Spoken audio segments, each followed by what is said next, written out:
She was born Princess Marina of Greece and Denmark on the 13th of December 1906 at the Nicholas Palace in Athens, the daughter of Prince Nicholas of Greece and Denmark and Grand Duchess Elena Vladimirovna of Russia, known after her marriage as Helene.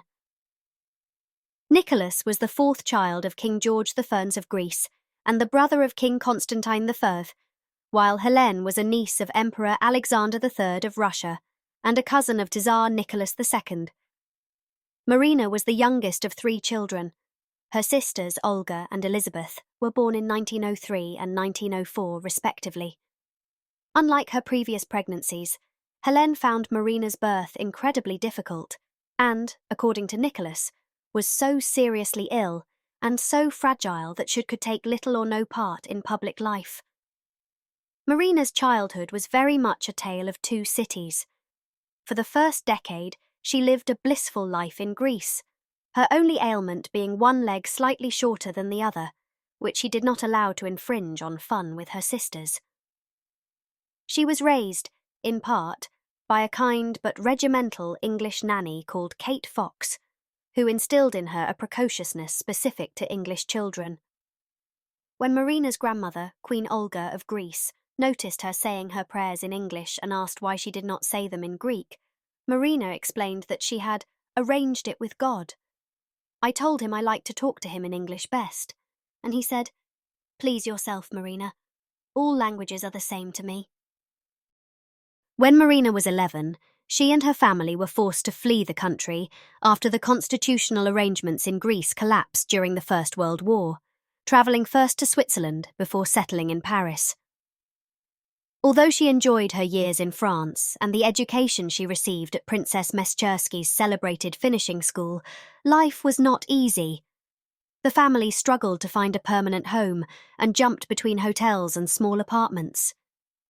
Eventually, they could no longer rely on charity from friends and relatives and had to find other sources of income.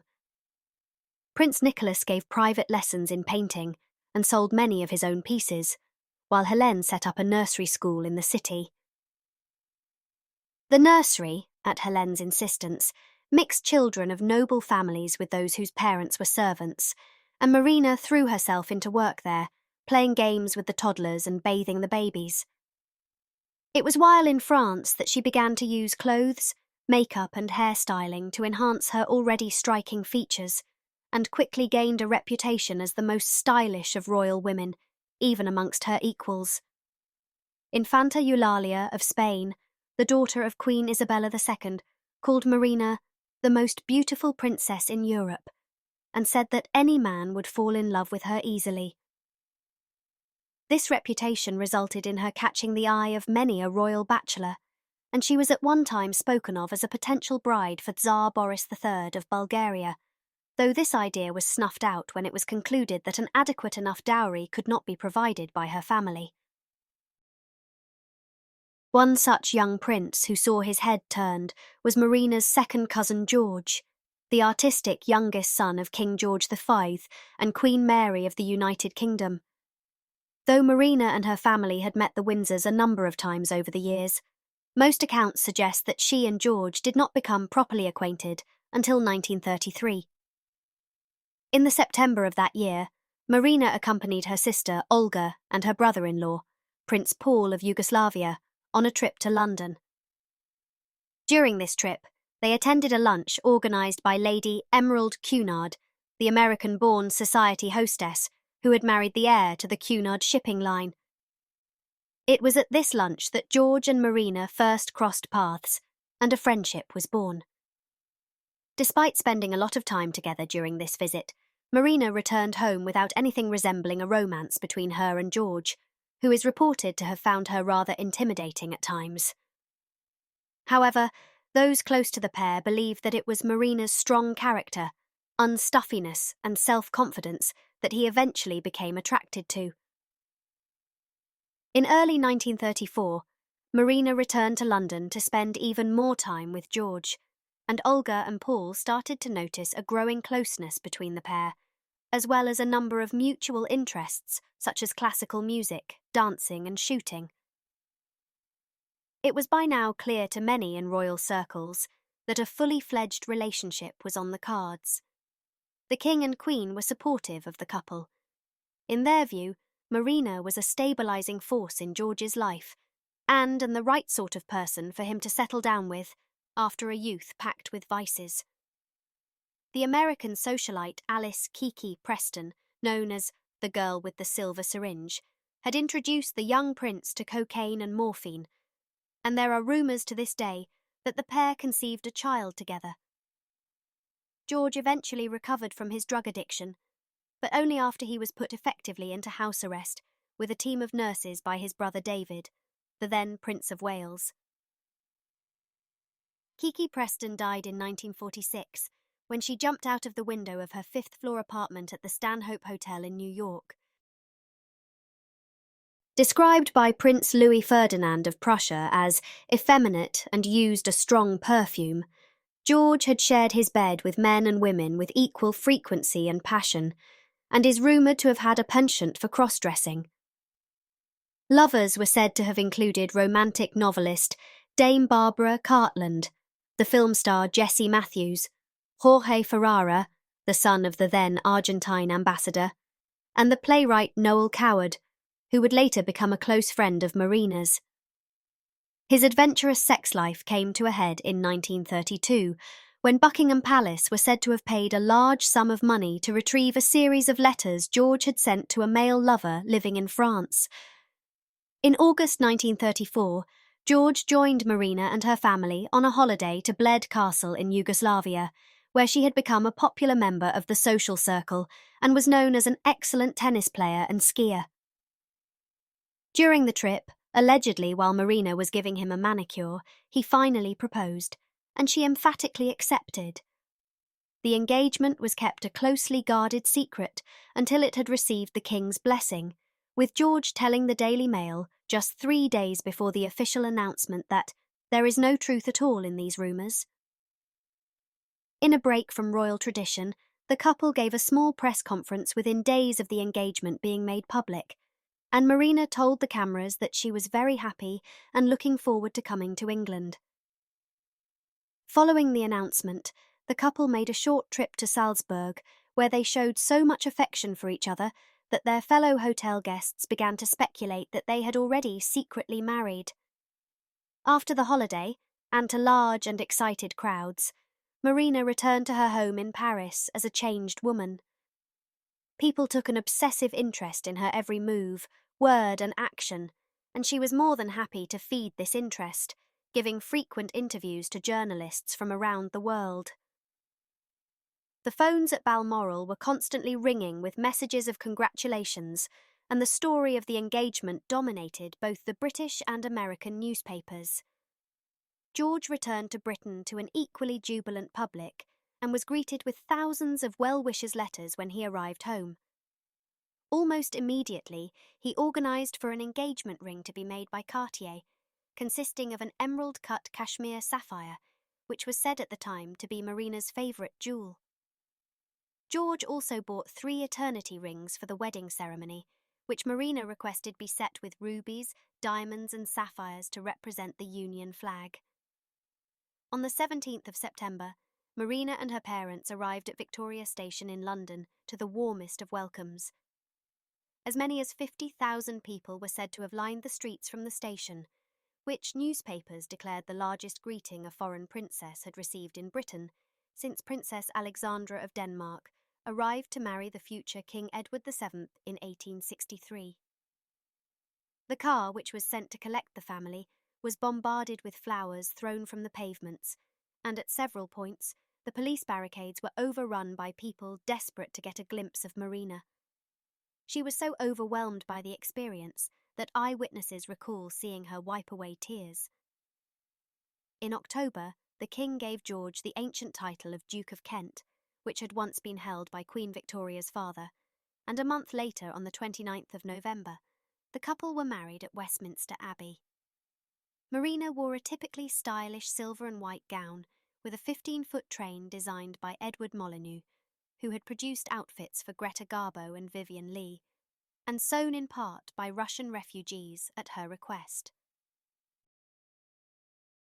Her bridesmaids were her cousins, Princesses Irene, Catherine and Eugenie of Greece and Denmark, and Grand Duchess Kira Kirillovna of Russia, George's cousins Lady Mary Cambridge and Lady Iris Mountbatten, his niece Princess Elizabeth of York, and Marina's friend Princess Juliana of the Netherlands, the heir to the Dutch throne. There were also, at the insistence of the couple, 6 prime location seats reserved for a selection of their domestic staff. As of 2023, Marina is the last foreign princess to marry into the British royal family. When Lady Juliet Duff, daughter of 4th Earl of Lonsdale, remarked to Queen Mary that the public crowds were almost as big, if not bigger, than at the wedding of the Duke of York, later King George VI, the Queen replied with, "Oh yes." But then, you see, Marina is a royalty. There was great public excitement surrounding the wedding, which was the first major royal event since before the 1418 war. Despite the cold and wet November weather, over 1 million people flooded the streets of London to see the couple and their guests. Some stories tell of people sleeping in the street covered only with newspapers the night before the ceremony, so desperate were they to grab a decent viewing spot. Other reports from the day estimate that paramedics tended to over 700 injuries obtained in the scrum of the crowd, with some spectators being taken away by ambulances with fractured legs. For those not wanting to risk a trip to the infirmary, seats on a grandstand erected opposite the Abbey sold for the modern equivalent of over $500, with the proceeds being donated to the Westminster Hospital Trust. In a feat of modern technology, the ceremony also became the first royal wedding to be transmitted live on the wireless, made possible by the installation of 14 tons of broadcasting equipment in the Abbey. The Duke and Duchess settled in an elaborate yet modern townhouse, No. 3 Belgrave Square, which was leased to them by Juliet Duff. A year after they married, they inherited Coppins, a mid-19th century country house less than 10 miles away from Windsor Castle, that had been left to George by his aunt, Princess Victoria, known in the family as Toria. Within months of George and Marina moving in, Coppins became something of a salon of creatives and society figures, with famous faces such as William Somerset Maugham, Henry Chips Channon, Beverly Nichols, and Douglas Fairbanks being regular guests. In a move which surprised their friends, the style-conscious Marina passed the responsibility for the renovation and decoration of the 2 houses to George, as well as the hosting duties for guests. At one dinner, the couple gave early in their marriage. The Dowager Countess of Airlie heaped compliments on Marina for the food and decor of the room, only to be told by the Duchess that it was George who had chosen the menu, furniture, flowers, and the colour on the walls, and that she didn't know what the meal would be until it was put in front of her. Now cemented as a national figure, Marina's maverick flair was unleashed on Britain in its full glory. She regularly graced the pages of Vogue, Country Life, and Tatler, and was featured in almost every best-dressed list of the era.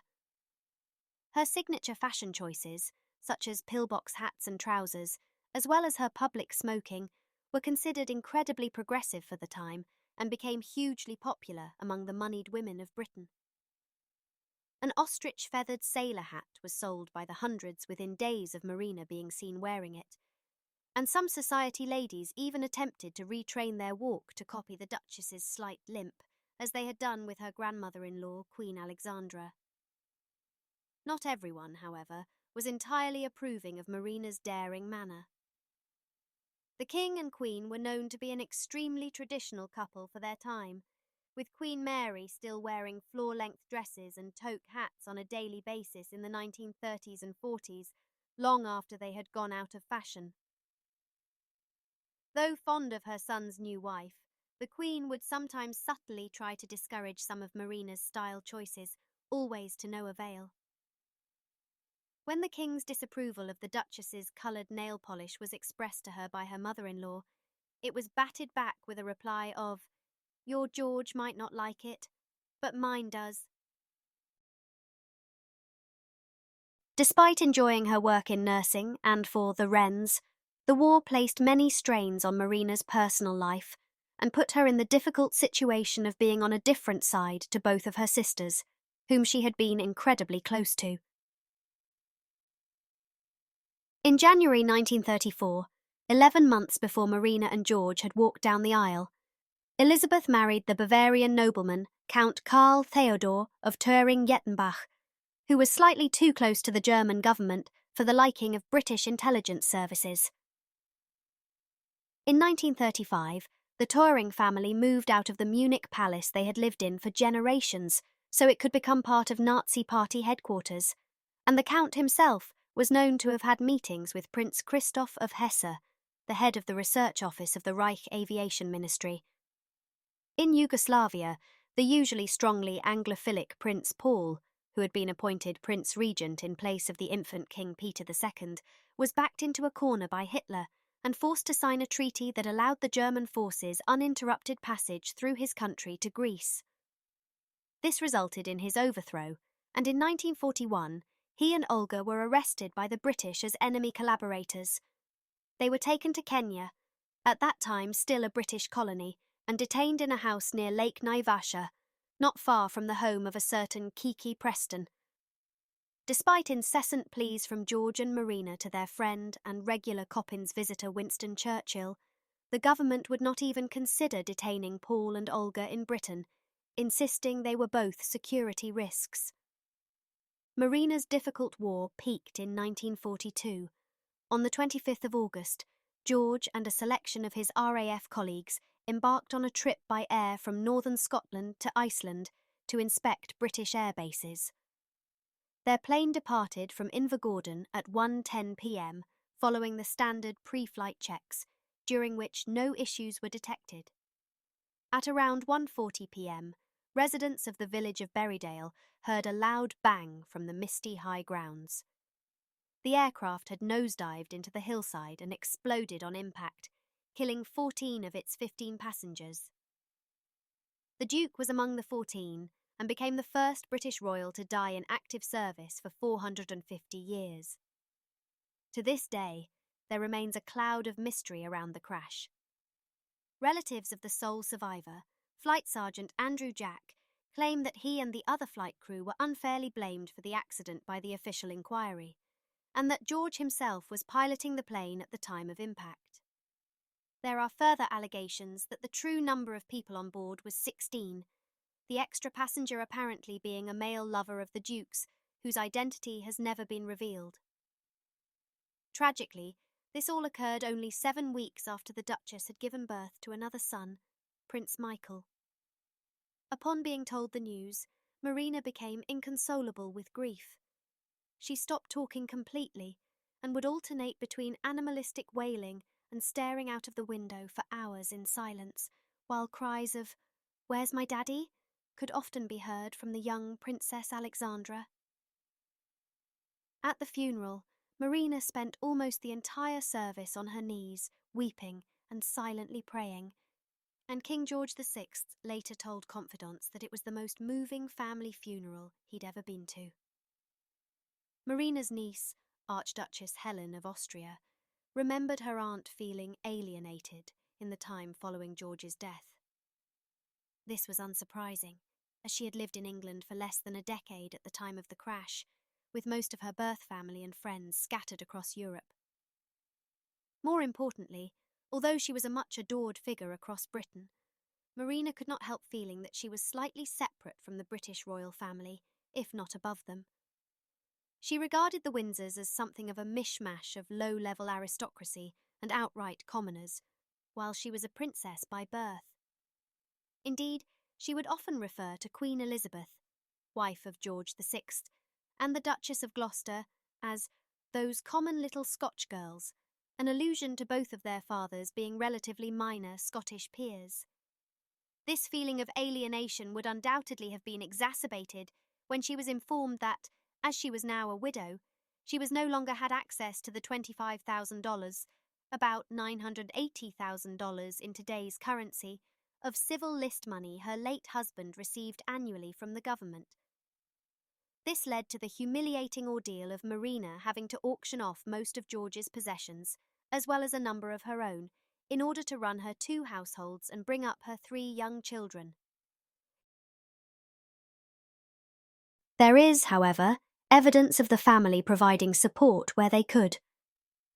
Queen Mary allotted Marina an undisclosed allowance from her personal wealth to help with her day-to-day expenses, and in the weeks following the Duke's death, the King instructed the government to grant Olga release from her house arrest so she could travel to England to be with her sister. When this decision was challenged in the House of Commons by the Conservative MP Alec Cunningham-Reid, who accused Olga of being an Axis spy, the then Foreign Secretary Anthony Eden explained that no other member of Marina's birth family was able to come to the UK and told Cunningham-Reid that he had no apology to make in the matter. Despite her crippling grief, Marina made a quick return to public life and began undertaking engagements just 10 weeks after George's death. However, she struggled to find her real role in the family until her former bridesmaid, Princess Elizabeth, acceded to the British throne in 1952, with Marina's cousin, the Duke of Edinburgh, formerly Prince Philip of Greece and Denmark, at her side.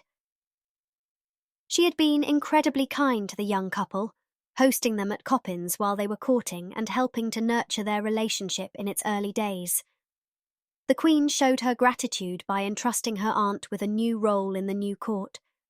She decided to play to Marina's strengths as a charming and down-to-earth woman, and made her a representative for the Crown abroad, as well as granting her a grace and favour apartment at Kensington Palace and $5,000 per annum from the civil list.